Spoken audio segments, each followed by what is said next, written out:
ഈ പാസ്റ്റർമാരുടെ പരിപാടിക്ക് പാസ്റ്റർമാരുടെ പരിപാടി എന്നല്ലേ രോഗശാന്തി എന്നൊക്കെ പറഞ്ഞൊരു ബോർഡ് കാണുമ്പോൾ ഒരു ഫ്ലെക്സ് അടിച്ച് വെച്ചാൽ അവിടെ ഏതൊരു ആൾക്കാരായിരിക്കും ഓടിക്കൂടുക എന്ന് ചോദിച്ചു കഴിഞ്ഞാൽ തീരെ ബോധമില്ലാത്ത അല്ലെങ്കിൽ പലതും കണ്ടിട്ട് മനസ്സിലാവാത്ത ആർക്കും പറ്റിക്കാൻ പറ്റുന്ന അത്രയും തന്നെ ഒരു എന്താ പറയുക മെഡിക്കൽ സയൻസിനെ പറ്റിയോ സയന്റിഫിക് ആയിട്ടോ ഉള്ള കാര്യങ്ങളെ പറ്റി യാതൊരു ധാരണയില്ലാത്ത അതുപോലെ തന്നെ അന്ധവിശ്വാസികളായ ധാരണ ഉണ്ടായിട്ടും കാര്യമില്ല അന്ധവിശ്വാസവും ദൈവത്തിന്റെ വിശ്വാസവും ഒക്കെ ആയിട്ട് ദൈവവിശ്വാസം തന്നെ അന്ധവിശ്വാസമാണ് അങ്ങനെയൊക്കെ ജീവിക്കുന്ന വല്ലാത്തൊരു ജീവിത രീതിയുള്ള ആളുകളെ അങ്ങോട്ട് ഓടി ചെല്ലത്തുള്ളൂ.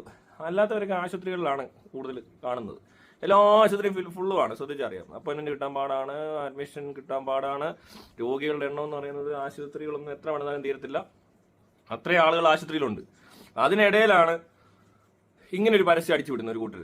അത് കണ്ടിട്ട് അവിടെ ചെല്ലുന്ന ആൾക്കാർ എത്രക്കാരായിരിക്കുമെന്ന് ഈ പോസ്റ്റ് അടിക്കുന്നവർക്ക് നല്ലപോലെ അറിയാം. അവരെ എന്ത് പറഞ്ഞു വേണമെങ്കിൽ പറ്റിച്ചാൽ മതി. കാരണം അവർ ഓൾറെഡി പറ്റിക്കപ്പെട്ടവരാണ്. അവര് മറ്റു കാര്യങ്ങൾ ഞാൻ പറഞ്ഞ ഇത്രയും കാര്യങ്ങൾ അറിയാതെ അല്ലെ അതെല്ലാം അവഗണിച്ചിട്ട് ശ്രദ്ധിക്കാതെ ഇരുന്നിട്ട് നേരെ ഇതിന് വരുന്നുണ്ടെങ്കിൽ ഒന്ന് ആലോചിച്ച് നോക്കിയാൽ അവരുടെ അവസ്ഥ എന്താണ്. ഈ കൃപാസനം പോലത്തെ പത്രമൊക്കെ തിന്നുക, അത്രയും തലക്കേല സുഖമില്ലാത്ത ആൾക്കാരാണ് ഇവരൊക്കെ. ശരിക്കും ഈ പരിപാടിക്ക് പോകുന്നവർ സ്ഥിരമായിട്ട് വീട്ടിൽ നിന്ന് പോകുന്നുണ്ട്, അവർ സൈക്കാട്രിക് കൺസൾട്ടേഷൻ കമ്പൽസറി ആയിട്ട് വെക്കേണ്ടതാണ്. കാരണം സൈക്കാട്രിക് കണ്ടീഷൻ അത് അല്ല, വേറൊന്നുമല്ല. അത് ഈ ഇവന്മാരൊക്കെ പരിപാടിക്കകത്ത് ഇവർ ഓരോന്ന് പറയുന്നതും ഒക്കെ കേട്ട് വിശ്വസിക്കുക എന്ന് പറയുന്നതും ഒരു പ്രശ്നമുള്ള ആൾക്കാർക്കേ പറ്റത്തുള്ളൂ. ഒക്ടോബർ മാസം ഞാൻ പ്ലേ ചെയ്തോട്ടെ. ഞാൻ കേട്ട ശബ്ദം ഞാൻ എഴുതി വെച്ചത്, റെക്കോർഡ് ചെയ്ത് വെച്ചതിനകത്ത് കർത്താവ് എന്നോട് സംസാരിച്ചതാണ് മുറിയിൽ വന്ന്. കേട്ടോ, ഇത് കേൾക്കുമ്പോൾ വിശ്വസിക്കണം. ഇതിപ്പോ നമ്മളിപ്പോ ഇത്രയും വീഡിയോ കാണുന്നതിനകത്ത് ചിലർ വിശ്വസിക്കുന്നവർ കാണുമായിരിക്കും, ആർക്കറിയാം. എന്നാൽ എന്നെ കൊണ്ട് പറ്റത്തില്ല, ഒരു കാരണവശാലും ഇത് കേട്ട് വിശ്വസിക്കാൻ പറ്റത്തില്ല. അപ്പൊ നമ്മൾ ആലോചിക്കും അവിടെ ഇരിക്കുന്നവർക്ക് എല്ലാം വട്ടാണോ, എല്ലാം മണ്ടന്മാരാണോ? അതെ, അവർക്ക് മണ്ടന്മാരല്ല, പലർക്കും സൈക്യാട്രിക് ഇഷ്യൂസ് ഉണ്ട്. അല്ലെങ്കിൽ ഇത്തിരി പരിപാടി പറയുമ്പോൾ അതിന് കൈയടിക്കുകയും യേശുവിന്റെ ശബ്ദം കേട്ടെന്ന് വിചാരിക്കുകയൊക്കെ ചെയ്യുന്നുണ്ടെങ്കിൽ അത് സൈക്യാട്രിക് കണ്ടീഷൻ മോശമാണെങ്കിൽ മാത്രമേ പറ്റത്തുള്ളൂ. ഇവന് കുഴപ്പമൊന്നുമില്ല.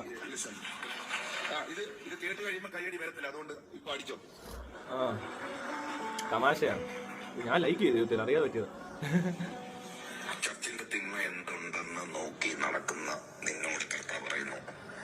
കർത്താവിന്റെ ശബ്ദം കേട്ടോ, കർത്താവ് പറയുന്ന കേട്ടോ എന്തുവാന്ന്. ചത്തിന്റെ തിന്മ എന്തെന്ന് നോക്കി നടക്കുന്ന നിന്നോട് കർത്താവ് പറയുന്ന. കുറച്ചുകൂടി മിമിക്രി അറിയാമായിരുന്നെങ്കിൽ ഒരു ചെക്കോയും കൂടി ഇട്ടിരുന്ന സൂപ്പർ ആയന്. ഇങ്ങനെ നമ്മളെന്താ ഈ കുറച്ച് സൗണ്ട് എഫക്ട്സും അത് കൂടെ കയറ്റിയിട്ട് അടിച്ചിരുന്ന സൂപ്പറാണ്.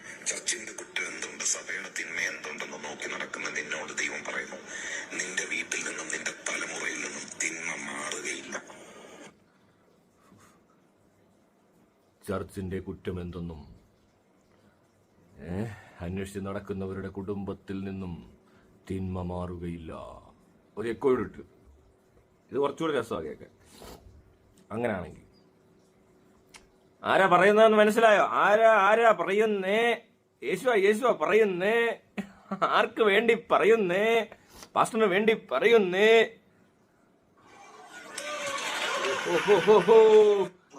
എല്ലാരും കൈയടിച്ച് പ്രോത്സാഹിപ്പിച്ച് എന്നാ വേണം. സാജസ്കറിയാ ഇത് പോസ്റ്റ് ചെയ്തേക്കുന്നത്. അപ്പൊ നാല് ചോദിക്കുക എന്തല്ലേ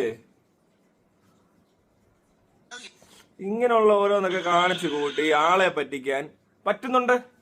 ആരുടെ കുഴപ്പമാ? ഇവരെയൊക്കെ ആരെ ഇങ്ങനെ ആക്കിയത്? ഈ വന്നിരിക്കുന്ന ആൾക്കാർ കേട്ടോ. മറ്റവന് കുഴപ്പമൊന്നുമില്ല, ആ പാസ്റ്റർക്ക് യാതൊരു കുഴപ്പമില്ല, അവൻ കൊള്ളാം. ഇങ്ങനെയുള്ളവരെ പറ്റിക്കാൻ ഒരാൾ വരണം, അത്രേ ഉള്ളൂ. ഇല്ലെങ്കിൽ ഇവർ വേറെ എവിടെയും പോയി പറ്റിക്കപ്പെടും. മന്ത്രവാദിയുടെ അടുത്തോ വല്ല ഒരു മുടി കൊണ്ട് വന്നവനോ രോമം കൊണ്ട് വന്നവൻ്റെ ഒക്കെ അടുത്ത് പോയി പെടാനുള്ളവരൊക്കെ തന്നെ ഇത് പലയിടത്തും പല രീതിയിലാണ് പെടുന്നത്. ഒരിടത്ത് അറബി കേൾക്കുമ്പോൾ പെടും, വേറെടുത്ത് മറുഭാഷ കേൾക്കുമ്പോൾ പെടും, വേറെടുത്ത് ഇംഗ്ലീഷ് ഹിന്ദി എന്തെങ്കിലും ജയ് ശ്രീരാം തുടങ്ങിയ പെടുന്ന ആൾക്കാരൊക്കെ ശ്രദ്ധിച്ചിട്ടില്ലേ? മന്ത്രവാദം കൂടത്തൊക്കെ കണ്ടിട്ട് ചാടി വീഴുന്ന ആൾക്കാർ, ഇങ്ങനത്തെ ആളുകളാണ് ഇവര്. അപ്പൊ അവര് എവിടെയൊക്കെ പോയി പെട്ടോളും. ഇവന്റെ അടുത്ത് മാത്രമല്ല ഇവര് പോകുന്നത്, ഇവര് പല പല പല പല പ്രയർ. ഇവർ ഇതുപോലത്തെ പോസ്റ്റ് കണ്ടാൽ അവിടെ അങ്ങ് കയറി ചെല്ലുക എന്നുള്ളതേ ഉള്ളൂ. ദൈവത്തിന്റെ മഹത്വം, ദൈവത്തിന്റെ മറ്റേത് മറിച്ച് എന്നൊക്കെ പറഞ്ഞുകൊണ്ട് അങ്ങ് ബഹളം ഉണ്ടാക്കും കിടന്ന്. കർത്താവ് തോടും അവിടെ ചെന്ന് കഴിഞ്ഞാൽ വേറെ എവിടെ നിന്നാലും കർത്താവ് തൊടത്തില്ല. വേറെ ഒരുത്തരോടും കർത്താവിന് സംസാരിക്കുകയും വേണ്ട. കർത്താവ് ആരോടെ സംസാരിക്കുന്നത്? ഇവൻ തന്നെ വിളിക്കുന്ന ഇവനെ അപ്പോസ്തോലെന്നാ. ഞാനൊരു അപ്പോസ്തോലനാണ്, നമുക്കെതിരെ പറയുന്നവരൊക്കെ കർത്താവിനെ വിട്ട് തല്ലിക്കുമെന്നൊക്കെ പറഞ്ഞ പാർട്ടികളായത്. കഴിഞ്ഞ ദിവസം ഒരു വീഡിയോ ഉണ്ടായിരുന്നു ഇതുപോലെ കണ്ട് വിളിച്ചു പറയുന്നത്, ചർച്ചിന് പൈസ കൊടുക്കാത്തവർ അവരെ കർത്താവ് പിടിക്കുമെന്ന് അങ്ങനെയൊക്കെ പറഞ്ഞ് പേടിപ്പിക്കുന്നുണ്ടാണ് ഈ പാവങ്ങളെ. ഒന്നാലോചിച്ച് ചോദിക്കണേ, കർത്താവ് വന്ന് ചെയ്യാൻ നിൽക്കുന്ന ഒരു പണി നോക്കണം. ഇവന്റെ ചർച്ചിന് കാശ് കൊടുത്തില്ലേല് കർത്താവ് വന്ന് തല്ലും. അത്രേ തല്ലുമെന്നല്ല, കർത്താവ് അവിടെ എന്തോ നശിപ്പിക്കും.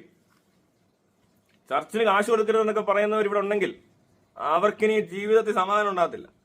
ഇതേപോലെ അത് എന്തോ ഒരു പ്രോസ്പെരിറ്റി ക്യാൻസൽ ചെയ്യാൻ പോവാന്ന് പുള്ളി പറഞ്ഞതാ. പ്രോസ്പെറിറ്റി ക്യാൻസൽ ചെയ്യുമെന്ന് അവരുടെ ഫാമിലിയിൽ നിന്ന്. അങ്ങനെയൊക്കെ ചെയ്ത് കഴിഞ്ഞാൽ അറിയാലോ ഭയങ്കര ബുദ്ധിമുട്ടാണ്.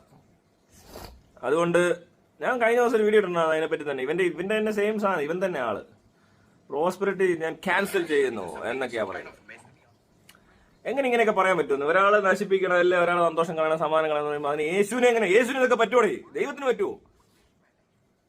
ദൈവത്തിന് പറ്റും, ശരിയാ പറഞ്ഞത്. ദൈവം ചുമ്മാ ശിക്ഷിക്കുന്നുണ്ട് ആവശ്യമില്ലാതെ.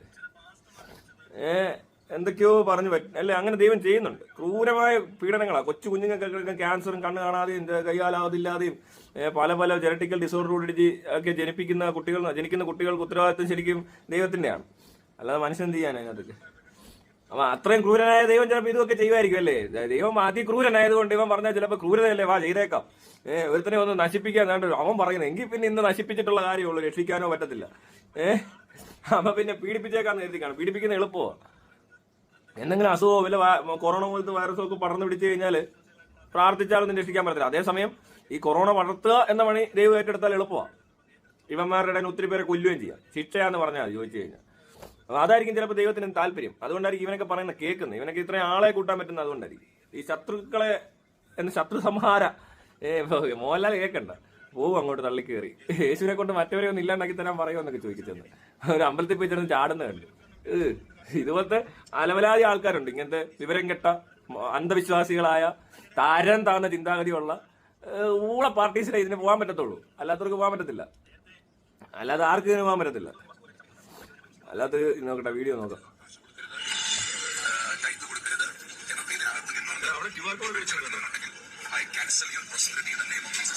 അല്ലോ, I cancel your prosperity in the name of Jesus എന്ന്. I cancel. ഓ, ഇവൻ ആരുകാന്നാ നീ വിചാരിച്ചേ? ഇവന്റെ അടുത്ത് ആരും പോയില്ലെങ്കിൽ ഇവന് ക്യാൻസൽ ചെയ്യാൻ പറ്റുമോ? ചർച്ചിന് കാശ് കൊടുക്കത്തില്ല എന്നൊക്കെ പറഞ്ഞു നടക്കുന്നവരുണ്ടെങ്കിൽ, കഴിഞ്ഞ ദിവസം 8 കോടി രൂപ വേണം ചർച്ച് പണിയാന്നൊക്കെ പറഞ്ഞ് അടിച്ചു വിടുന്നുണ്ട്. അത് എല്ലാവരും പിരി കൊടുക്കണമെന്ന് വേറെ അച്ചായം വന്നെന്ന് പറയുന്നു. എല്ലാവരും കൊടുക്കണം, ഇദ്ദേഹത്തിന് കൊടുത്തേ വരത്തുള്ളൂ 8 കോടി. അത് നമ്മളിപ്പോൾ ശരിയാക്കും, കർത്താവ് ഇപ്പം എടുത്തോണ്ട് വരുന്നതാണ്. എന്നാൽ പിന്നെ അനൗൺസ് ചെയ്യേണ്ട കാര്യമൊന്നുമില്ല. അതുപോലെ തന്നെ ഈ ഇങ്ങനെ പേടിപ്പിക്കേണ്ട ആവശ്യമൊന്നുമില്ല. കർത്താവിനോട് നോട്ടിങ് തരാൻ പറഞ്ഞാൽ കർത്താവ് അതങ്ങ് തരണം. അത്രയാണ് ബന്ധമെങ്കിൽ അതങ്ങ് ചെയ്താൽ പോരെ. എന്തിനാണ് എല്ലാം സൃഷ്ടിച്ച കർത്താവിന് വേണ്ടിയിട്ട് പിന്നെയും വഴക്കൊക്കെ ഉണ്ടാക്കുന്നത്? ആ നോട്ടുകൂടെ അങ്ങ് സൃഷ്ടിക്കാൻ പറഞ്ഞാൽ പോരെ. എന്തിനാ ഈ അവരെ ഓരോരുത്തർ പറയുന്നതൊക്കെ ശ്രദ്ധിക്കാൻ പോകേണ്ട ആവശ്യം എന്തുവാ? എനിക്കറിയത്തില്ല, അതിൻ്റെ ഒന്നും ആവശ്യമില്ല. ഞാനാണ് കർത്താവുമായിട്ട് കണക്ഷനെങ്കിൽ എല്ലാവർക്കും ഗുണമുള്ള കാര്യങ്ങളൊക്കെ നടക്കട്ടെ, എന്തെങ്കിലും ഗുണം ഉണ്ടാവട്ടെ എന്ന് പറഞ്ഞിട്ട് കുറച്ച് പൈസയുടെ ആവശ്യം ഉണ്ടാകുന്ന കർത്താവ്, എനിക്കിങ്ങനെ ഒരു ചെറിയ ദൂർത്തടിക്കണം, എനിക്ക് വലിയ വീട് വെക്കണം, കാറ് വലുത് വേണം, പിന്നെ ഭയങ്കര സെറ്റപ്പ് ജീവിക്കണം എന്നൊക്കെ പറഞ്ഞിട്ട് ഇവനൊക്കെ ജീവിക്കുന്ന എങ്ങനെയാണെന്ന് അറിയാമല്ലോ. അവിടെ വന്നേക്കുന്ന പ്രാർത്ഥിക്കാൻ വന്നേക്കുന്നവരൊക്കെ ദാരിദ്ര്യമാണെങ്കിലും പാസ്റ്റ് നല്ല ലക്ഷറി ആയിരിക്കും. അങ്ങനെ ജീവിക്കണമെന്ന് പറഞ്ഞ് കർത്താവിനോട് നേരിട്ടൊക്കെ മേടിക്കത്തേ ഉള്ളൂ. അല്ലാതെ പിന്നെ അവിടെ വന്നിരിക്കുന്ന ഭാഗങ്ങളെ ഒന്നാമതെ വെളിവില്ല. ഈ പോസ്റ്റർ കണ്ടിട്ടാണ് വന്നിരിക്കുന്നത്. തലയ്ക്ക് സുഖമില്ലാത്ത ആൾക്കാരൊക്കെ കൂടെ കൂടിയിരിക്കുമ്പോൾ അവരുടെ കയറി അവരുടെ കയ്യിൽ നിന്നുള്ളതോടെ അടിച്ചു മാറ്റണമെന്ന് വിചാരിക്കുന്ന ആൾക്കാരാണ് ഇവര്. അപ്പൊ അതിലും ഭേദം മറ്റേതാണ്. കർത്താവ് ഇതെന്താ അറിഞ്ഞു ചെയ്യാത്തതെന്ന് എനിക്കറിയാൻ മേലാത്ത. കർത്താവിന് മനസ്സിലാവുന്നില്ല ഇത് കണ്ടിട്ട്. എന്തോ ഊമ്പിയ കർത്താവാണോ ഇത്? കർത്താവ് ഇങ്ങനെ ഊമ്പാതെ, എനിക്ക് അത്രേ പറയാനുള്ളൂ. ഊമ്പി ഇരിക്കുക, നാണം കിട്ടും, നാറിയിരിക്കുക. ഒരുത്തൻ കർത്താവിന്റെ പേരും പറഞ്ഞ് നാട്ടുകാർ ഈ മാനസിക രോഗികളെ പറ്റിച്ച് ജീവിക്കുന്നത് കണ്ടിട്ട് അവരെ വീണ്ടും വീണ്ടും കർത്താവിന്റെ പേരും പറഞ്ഞ് പറ്റിക്കുന്നത് കണ്ടിട്ട് കർത്താവിനോട് ചുക്കും ചെയ്യാൻ പറ്റുന്നില്ല, നിങ്ങളുടെ രോഗശാന്തി നടക്കത്തില്ല. ഉറപ്പാ. ഇവൻ ഈ പറയുന്ന പരിപാടിക്കൊക്കെ കൂട്ടു നിൽക്കുന്ന കർത്താവാണെങ്കിൽ ഇനി അങ്ങോട്ട് പോകാതിരിക്കുന്നതാണ് നല്ലത്. കർത്താവിനെ ഉപേക്ഷിച്ചിട്ട് വല്ല രാമനെയോ അള്ളാഹുവിനെയോ വല്ലതും അഭയം, അവിടെ ഇത് തന്നെയാണ് നടക്കുന്നത്. അതുകൊണ്ട് അങ്ങോട്ടൊന്നും പോകണ്ട, മതമേ ഉപേക്ഷിക്കുക, ദൈവത്തിലേക്ക് വിശ്വാസം അങ്ങ് നിർത്തിയേക്ക്. കണ്ടില്ല, ഇത്രയൊക്കെ കണ്ടിട്ട് മനസ്സിലായില്ലേ എന്താണ് ദൈവത്തിനെ കൊണ്ട് ചുക്കും ചെയ്യാൻ പറ്റുന്നത്? പോട്ടെ, ദൈവം ഇപ്പൊ ഇറങ്ങിയിട്ട് ഗുണ്ടാപ്പണിയും ചെയ്തുകൊണ്ടിരിക്കുക. അപ്പൊ ആ ദൈവത്തിനെ ക്യാൻസൽ ചെയ്യണം, അതാണ് ചെയ്യേണ്ടത്. I cancel your God in the name of science. അങ്ങനെ വല്ലതും പറ. ശാസ്ത്രമൊക്കെ ഒരുപാട് പുരോഗമിച്ചില്ലേ? പഴയ രോഗങ്ങളല്ലല്ലോ ഇപ്പോഴത്തെ രോഗങ്ങൾ. അന്നത്തെ രോഗമൊക്കെ എന്തായിരുന്നോ എന്തോ ഇവർക്ക് ഈ രോഗശാന്തി നടത്തിക്കൊണ്ടിരുന്നത്. ഇനി പുതിയ പുതിയ പരിപാടികളാണ് വരുന്നത്. ആശുപത്രി പോകേണ്ടിയും വരും. അത് പ്രത്യേകിച്ച് ആക്സിഡന്റ് ഒക്കെ ആയി വീണ് കിടക്കുന്നിടത്തൊന്നും പാസ്റ്റർമാരെ ഒന്നും എടുത്തിട്ട് കാര്യമില്ല. അതൊന്നും ഒരു പാസ്റ്ററിന്റെ വീട്ടിലോട്ട് അവർ എടുത്തോണ്ട് പോകത്തില്ല. എല്ലാവർക്കും നല്ലപോലെ അറിയാം. പിന്നെ ക്യാൻസർ ഒക്കെ ആണെങ്കിലും എടുത്തോണ്ട് അങ്ങ് പോകും.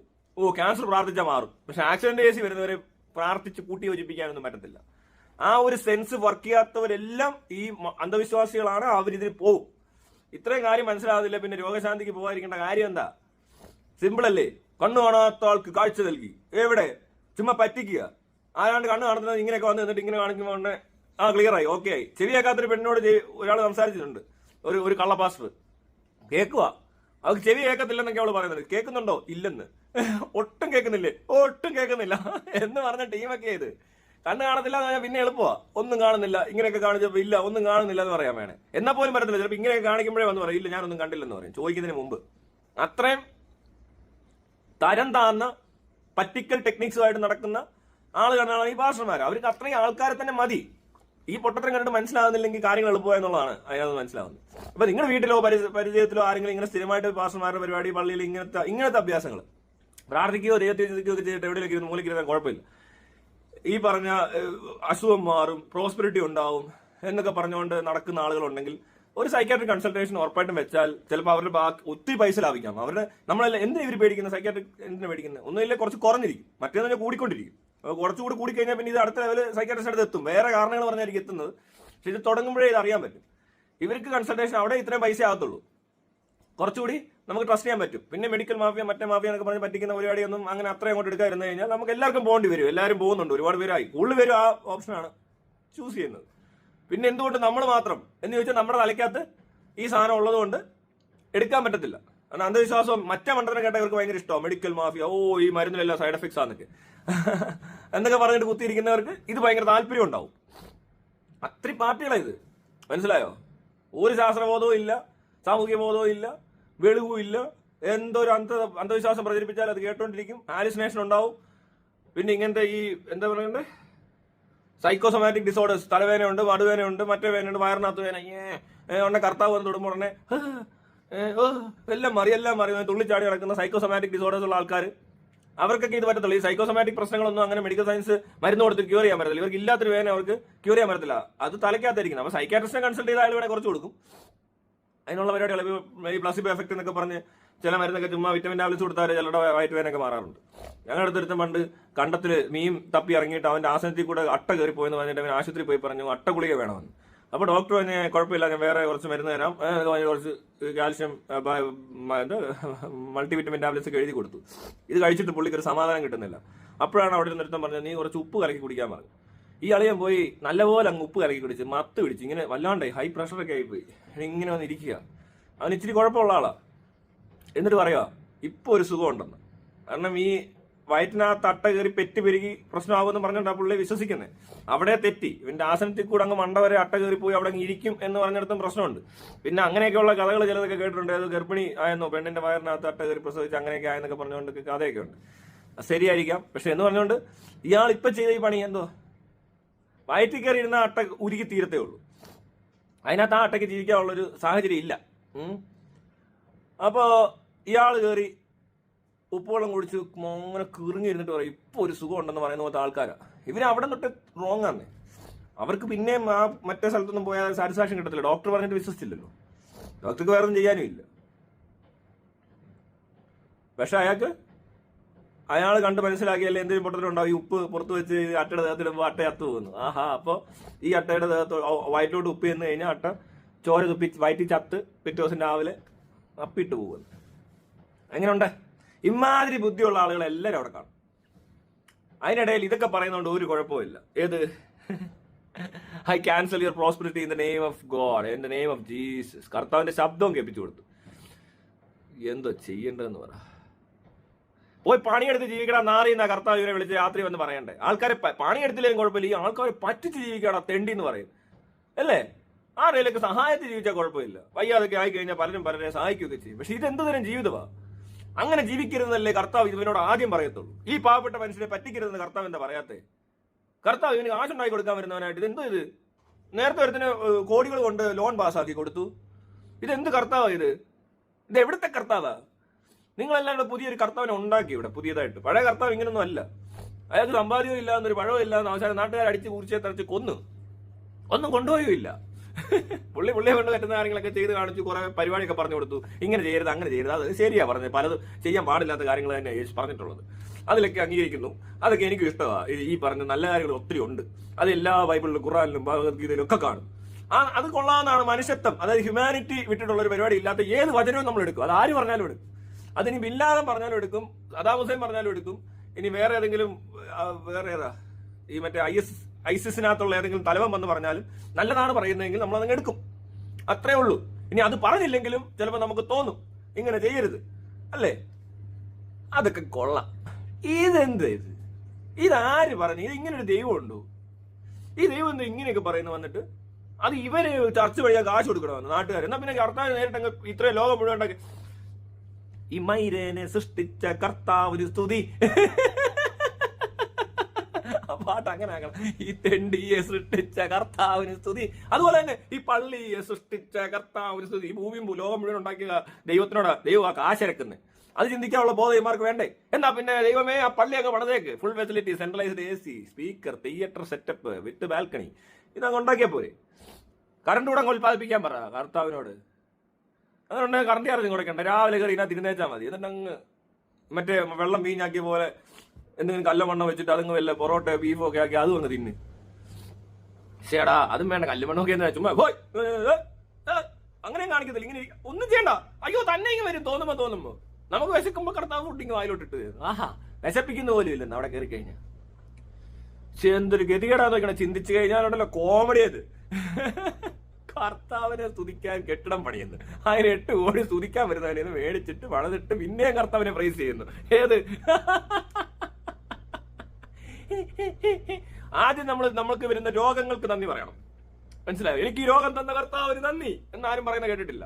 പോട്ടെ, അത് കഴിഞ്ഞിട്ട് പിന്നെ ഈ രോഗം കുറയ്ക്കുന്നു, പിന്നെ മാറ്റുന്നു. ഓ ആ രോഗം വരുത്തിയിട്ട് മാറ്റി തന്ന കർത്താവിന് നന്ദി, അല്ല ദൈവത്തിന് സ്തുതി. ഏത് ദൈവമാണിത്? അല്ലേ? ശരിയല്ലേ? ഇങ്ങനെ ആരെങ്കിലും പറയുന്ന കേട്ടിട്ടുണ്ടോ? ഒരു അസുഖം വന്നു, അസുഖം വരെ പറയും, ഓ എനിക്ക് എന്റെ കൊളസ്ട്രോൾ കൂട്ടി തന്ന ദൈവമേ നന്ദി. കാരണം ദൈവത്തിന്റെ പരിപാടി ഇതൊക്കെ. എന്റെ വണ്ടി ഇടിപ്പിച്ച് എന്റെ കൈയും കാലും തളർത്തിയിട്ട കർത്താവിന് നന്ദി. എനിക്ക് സ്ട്രോക്ക് അടിച്ച് തളർന്നു കിടക്കുന്നതിന് നന്ദി. എന്റെ ഭർത്താവ് തളർന്നു കിടക്കുന്നു, വാവ് കർത്താവേ സ്തോത്രം, ദൈവത്തിന് സ്തുതി, അല്ലാഹു അക്ബർ എന്നൊക്കെ വിളിച്ചു പറ. അതൊന്നും പറയത്തില്ലല്ലേ? അതെങ്ങനെ പറയുന്നത്? അത് പറയാൻ പറ്റത്തില്ലെന്ന്. അത് ശരിയല്ല. അതെങ്ങനെ പറയുന്നത്? അത് പറ്റത്തില്ല. നമ്മൾ അത് വിട്ടിട്ട് നമുക്കിത് മാറുമ്പോ പറയാമെന്നൊക്കെ പറയും. എല്ലാത്തിനും ദൈവത്തിന് ഒരു പ്ലാൻ ഉണ്ട്. ദൈവത്തിന് അറിയാതെ ഇവിടെ ഒന്നും നടക്കുന്നില്ല. ദൈവത്തിന് എന്തും ചെയ്യാൻ പറ്റും. എന്നാ പിന്നെ പള്ളി പണിയണ ദൈവമേ, ഇവന് അല്ല എന്റെ പോയിന്റ് ദൈവമേ, ദൈവം ഇതൊക്കെ കാണുന്നുണ്ട്, എന്റെ വീഡിയോ ഒന്ന് ഷെയർ ചെയ്യും, എല്ലാവരും ഒന്ന് ഷെയർ ചെയ്യും. ദൈവത്തിൽ എത്തുന്ന നമ്മൾ ഈ വീഡിയോ ഷെയർ ചെയ്യണം. ഈ നാറിക്ക് ദൈവത്തിനോട് കുറച്ച് പൈസ കൊടുക്കാൻ പറ. നാണം കടത്തിക്കൊണ്ടിരിക്കുക നിങ്ങളെ. ഈ വീഡിയോ ഷെയർ ചെയ്യണം കേട്ടോ. ഈ വീഡിയോ ഷെയർ ചെയ്യും. ദൈവത്തിന്റെ അടുത്ത് എത്തുന്ന നമ്മൾ ഈ വീഡിയോ നിങ്ങൾ ഷെയർ ചെയ്യണം. ആ ശബ്ദം കേട്ടില്ലേ? നിന്റെ കുടുംബത്തിൽ നിന്നും തിന്മ മാറുകയില്ല. പേടിച്ചോ? പേടിച്ചിട്ടുണ്ടെ ഉറപ്പിച്ചോ, പൊക്കോ. സൈക്കോളജിസ്റ്റ് അടുത്തൊന്നും പോകരുത്. ഈ പറയുന്നത് കേട്ടിട്ട് പേടിച്ച് പൈസ കൂടെ കൊടുത്തിട്ടുണ്ടെങ്കിൽ, നിങ്ങളുടെ കുടുംബത്തിൽ ആരെങ്കിലും അവന്റെ അടുത്ത് പോയിട്ട് ഈ പരിപാടി ചെയ്തിട്ടുണ്ടെങ്കിൽ തീർച്ചയായിട്ടും അവരെ സൈക്കാട്രിസ്റ്റ് കൺസൾട്ടേഷൻ വെക്കണം. കാരണം ഈ ശബ്ദം കേട്ടിട്ട് ഇങ്ങനെയൊക്കെയുള്ള ഒരു പരിപാടിയാണ് നടക്കുന്നത്. അത് മനസ്സിലാക്കാൻ പറ്റിയില്ല. ഇവരെ ആർക്ക് വേണേലും പറ്റിക്കാൻ പറ്റും കേട്ടോ. ഈ രീതിക്ക് വന്ന് ഈ ഉടുപ്പിട്ടുകൊണ്ട് വന്നല്ലേ കർത്താവ് എന്നൊക്കെ പറഞ്ഞ് ഇവരെ ആർക്കും പറ്റിക്കാം. അവരെ ഒന്ന് ശ്രദ്ധിക്കണം. അപ്പൊ ശരിയാണ്. എന്തല്ലേ ഇങ്ങനെയുള്ള ആളുകളെ കൊണ്ട് കേരളം നിറഞ്ഞിരിക്കുകയാണ്. അല്ല ശരിയല്ലേ? രാഷ്ട്രീയത്തിലിമാര്, മതത്തിലിമാര്, എല്ലാ ബിസിനസ്സിലും ഇവര് കള്ളന്മാരുടെ ഒരു വലിയ സങ്കേതമായി മാറി. ഇത് കൊള്ളസംഘമായി മാറും അവസാനം. കേരളം മൊത്തം കൊള്ളക്കാരും കള്ളന്മാരും പിടിച്ചുപറിക്കാരും ബലാത്സംഗ വീരന്മാരും മോഷ്ടാക്കളും പോക്കറ്റടിക്കാരൊക്കെ ഇപ്പൊ MVD എന്ന് പറഞ്ഞാൽ പോക്കറ്റടി department. MVD motor vehicle department PVD എന്നാക്കും, പോക്കറ്റടി വെഹിക്കിൾ ഡിപ്പാർട്ട്മെന്റ്. അല്ല വേറെ ഒന്നിനും കൊള്ളത്തില്ല. ഒരു കാര്യവും ചെയ്യാനില്ല അവർക്ക്. എന്ത് ചെയ്യാനാന്ന് ചോദിച്ചാൽ ഒരു ട്രാഫിക് ബ്ലോക്ക് ഉണ്ടായാലും ഒരു പട്ടിയും കാണത്തില്ല. അവിടെ നിന്ന് ഒരു പോലീസുകാരനും ഇല്ല.